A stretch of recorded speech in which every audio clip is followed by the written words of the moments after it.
400 पार संविधान बदल देंगे। अरे ये वही जनता है कि जिन्होंने वो मंत्रिमंडल बदल दिया जो 400 पार का ताली बजाई जाए। क्या बात है, कमी रह गई, मानता हूँ कि कमी रह गई। हमें तो पूरी सरकार बदलनी थी, अभी तो मंत्रिमंडल बदला है। क्योंकि जब बाबा साहब के संविधान के ऊपर उंगली उठी है, जब बाबा साहब के संविधान के प्रति दुश्मनों ने कुछ कहा है, तो हमारे भोले भाले समाज ने भी एकजुट होकर उन विरोधियों का मुंह तोड़ जवाब दिया है। चाहे 2 अप्रैल की घटना को सुन लीजिए, 25 करोड़ लोग रोड पर थे जब हमारे अधिकार के खिलाफ सुप्रीम कोर्ट से आदेश आया था। इसे 25 करोड़ जो जनता थी हमारी पीड़िता है, तो मैं शासन करने वालों पे ये कहता हूँ कि शर्म करो, तूने 75 साल में क्या किया। हमारे लिए तो वही दिन है जो आजादी से पहले की थी। तो आज जो मेरा साथी है, युवा वर्ग है, वो अगर आज अपने अधिकारों के लिए लड़ रहा है तो लोगों को तकलीफ है। क्यों? क्योंकि उन्होंने बताया क्या पढ़ाया। हमने बोला ऐसे अनार, वो बड़े खुश हुए। हमने पहले बोला ऐसे अनार, वो बड़े खुश हुए।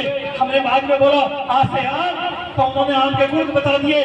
लेकिन अब हमने बोला ऐसे अधिकार, तो वो भड़क गए।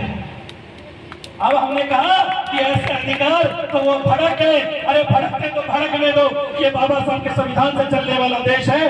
क्योंकि ये जो भारत है ना गीता से चलता है, ना कुरान से चलता है, ये हमारे बाबा साहब के संविधान से चलता है देश। अगर मेरी पिटाई हो रही है, मेरा शोषण हो रहा है, मुझे लूटा जा रहा है, मुझे पीटा जा रहा है, तो उसका कारण मैं हूँ, कोई दूसरा नहीं है। क्योंकि मुझे कोई बुलाता है नहीं है शोषण के लिए, मैं जाता हूँ। मैं कहीं जाता हूँ तभी तो शोषण हो रहा है।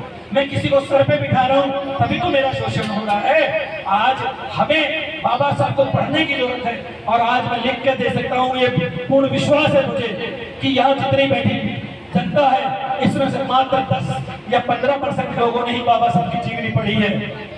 कितने लोग हैं जिन्होंने जीवनी पूरी नहीं पढ़ी? हाथ खड़ा करके। अम्बेडकरवादी होने का मतलब क्या है? अम्बेडकरवादी होने का मतलब किसी धर्म की बुराई करना नहीं है, किसी को गाली देना नहीं है। अम्बेडकरवादी होने का मतलब है कि आज हम जो पुरानी दकियानुसी बातें हैं, आडंबर है, उनके खिलाफ खड़े हैं। हम वैज्ञानिक दृष्टिकोण को लेकर भाईचारों को बनाते हुए समता मूलक समाज को बनाने के लिए अपना काम करते हैं। चाहे दोनों दुनिया को तकलीफ होती क्यों मनाते हैं? ताली बजा दो भाई के लिए जरा एक बार। इनको पता है मैंने भी यही पढ़ा है भाई, आपने जो पढ़ा है। लेकिन मेरे भोले भाले समाज से एक बात पूछना चाहता हूँ, ऐसा कौन सा घर है जिसमें दिवाली के दिन राम जी की पूजा होती है? कोई घर है जिसमें राम जी की पूजा होती है? पूजा किसकी होती है? मेरा जी, पूजा किसकी होती है? लक्ष्मी की। वनवास से कौन आया? पूजा होनी किसकी चाहिए? हो किसकी रही है? कहीं ना कहीं गड़बड़ है, कहीं ना कहीं गड़बड़ है। किसी के खिलाफ नहीं हूं मैं, बहुत गड़बड़ है। लेकिन ये पक्की बात बताता हूं कि उन चला किस्म के लोगों ने तुम्हारे इस जो सॉफ्टवेयर, बढ़िया वाला सॉफ्टवेयर है, इसमें काबू कर रखा है। इसको सॉफ्टवेयर है, ये जो माला है, इस पर चला किस्म के लोगों ने कब्जा कर रखा है। आपको मानसिक गुलामी त्यागनी पड़ेगी। और मैं हाथ जोड़कर आपसे विनती करता हूं, जिसने मानसिक गुलामी त्याग दी वो आजाद हो गया। कैसे? बच्चा किसके पैदा होता है? नाम कौन रखेगा? 8वीं फेल, चोटी वाला। बच्चे की शादी आपने करनी है, टाइम कौन बता रहा है? छोटी वाला। वो आपके बच्चे के एग्जाम में बताता है और आप राजी राजी करते हो कि शुभ दिन है। मैं आपसे हाथ जोड़कर आपके पूरी तरह से नतमस्तक होकर एक विनती करता हूं, जितने लोग बैठे हैं, अपनी बेटियों की या बेटों की शादियां कभी भी फरवरी, मार्च, अप्रैल, मई में मत करना। मेरी रिक्वेस्ट मान लेना। मैं क्यों कह रहा हूँ? मैं इसलिए कह रहा हूँ कि मैंने खुद ने इस 10 साल के अंदर ये परखा है कि हमारे रिश्तेदारों में शादियां जो होती हैं अब फरवरी, मार्च, अप्रैल, मई में ज्यादातर होती हैं। क्यों? क्योंकि हमारे बच्चों के एग्जाम होते हैं। हमारे बच्चों के एग्जाम खराब करने के लिए, उनका परिणाम खराब करने के लिए वो जो चालू किस्म के आदमी है ना, वो आपके ज्यादातर मुहूर्त इन्हीं दिनों में निकलते हैं और थमाता है। वो आई 5 दिन 10 दिन में हो गया साहब, जिस बच्चे की 80, 85, 90 बढ़ती, उस बच्चे की 55 में भी लाले पड़ जाते हैं और हम कहते हैं बच्चा पढ़ता नहीं है। मैं हाथ जोड़कर इस पूरे समाज से ये कहता हूं कि आपको इस बात के लिए सुधरना पड़ेगा, आपको सुधरना पड़ेगा और आपको अपने बच्चों के एग्जाम जो शादी करनी है अपनी मर्जी से करो ना, जब खेत खाली हो जब करो ना, कौन रोकता है। अगर आपको दिक्कत है कि नहीं भाई देवखनी के बाद ही घर है, तो उसमें भी बड़ी समस्या है। समस्या मुहूर्त की नहीं है साहब महेंद्र भाई, पैदा होने का कोई मुहूर्त नहीं है, मरने का मुहूर्त नहीं है बाबूजी। तो हम जो ये मुहूर्तों के चक्कर में पड़े हैं ना, ये सिर्फ जाल है और इस जाल में फंसा रखा है हम लोगों को कि देवखनी के बाद में ही मुहूर्त होगा, पूजा पाठ तभी होगी। तो मैं आपसे पूछता हूँ मेरे भोले समाज, आप लोग मुझे बताइए कि अभी कावड़ जो आएगा, कावड़ में जो पूजा होगी वो सूत देव में होगी या जगे हुए देव में होगी? जो नवरात्रे आएंगे उसकी पूजा सूत देव में होगी या जगे हुए में होगी? ये बता दो मुझे आप लोग। दिवाली की पूजा सूत देव में होगी या जगे हुए में होगी? ये मुझे बता दीजिए आप। सूत देव में होगी बाबूजी? बता दो मुझे, तुम सारी पद यात्रा सूत देव में करते हो और नवरात्रे पूछते हो, आप कावड़ लाते हो, गणेश चतुर्थी दिवाली भी आप सूते देव में पूछते हो। तो मेरा भोला भला समाज, आप लोग शादी ब्याह भी इन सूते देव में अगस्त, सितंबर, अक्टूबर में कर लीजिए। आधे कीमत में शादियां हो जाएंगी। टेंट वाला जितने पैसे दोगे उतने में राजी हो जाएगा, जितने में आप घोड़ी वाला, हलवाई वाला आधे आधे पैसों में काम हो जाएगा। हमारी गरीबी बच जाएगी, हम कर्जे से बच जाएंगे बाबूजी। आज की जरूरत है हमें, क्योंकि जो बच्चों को पढ़ाना है आज इतना महंगा कर दिया है इन सरकारों ने, इन लोगों ने, कि वो चाहते हैं कि गरीब का बच्चा गरीब रहे, अनपढ़ का बच्चा अनपढ़ रहे, किसान का बेटा किसान बने। लेकिन अधिकारी बच्चा नहीं है जो मेरा गांव में रहता है, जो प्राइवेट स्कूल के बजाय सरकारी स्कूल में पढ़ता है। आप सोचिए वो कैसे कंपटीशन पार करेगा, क्योंकि सरकारी स्कूल में क्या कर दिया है, आओ जी दलिया खाओ जी, घर जाओ जी, पढ़ने का काम नहीं है।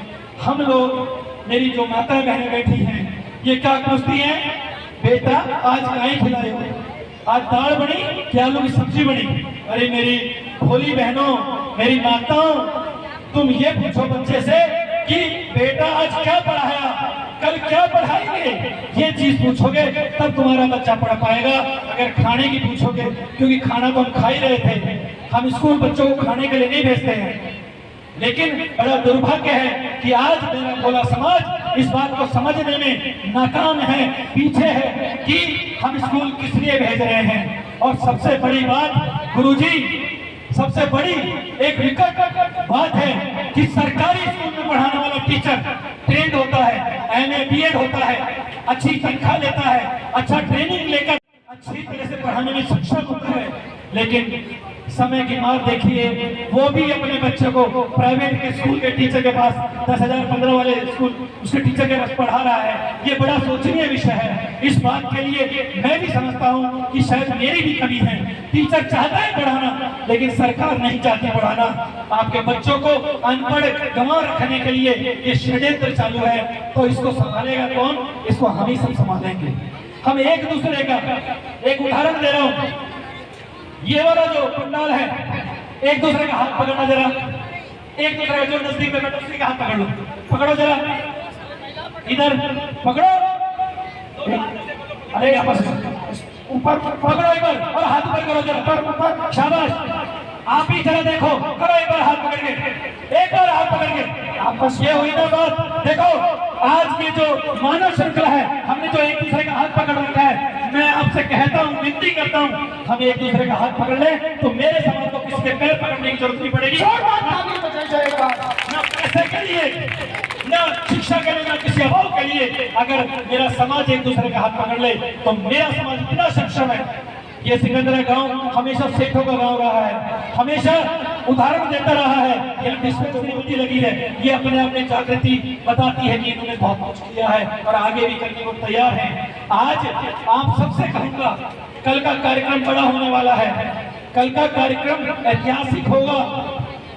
कल आपको छलने वाले भी आएंगे, आपके सामने ढोंग करने वाले भी आएंगे, आपके सामने झूठ बोलने वाले भी आएंगे। मैं यहाँ से इस मंच से आप सबको आगाह करके जा रहा हूँ। मैं वही बात कहता हूँ जो 2500 साल पहले तथागत बुद्ध ने कही थी कि किसी बात को इसलिए मत मानिए कि मोटे मोटे ग्रंथों में लिखी है, किसी बात को इसलिए भी मत मानिए कि ज्यादातर लोग कह रहे हैं, प्रतिष्ठित आदमी कह रहे हैं। पहले बात को तरक्की कसौटी पे कसो, सोचो समझो, क्या ये बात होने लायक है? तो अगर होने लायक है और तुम्हारे भले की है तो मान लो, नहीं तो उसको छोड़कर आगे बढ़ जाओ और अपना आगे बढ़ाकर बच्चों को अच्छे से अच्छा पढ़ाओ।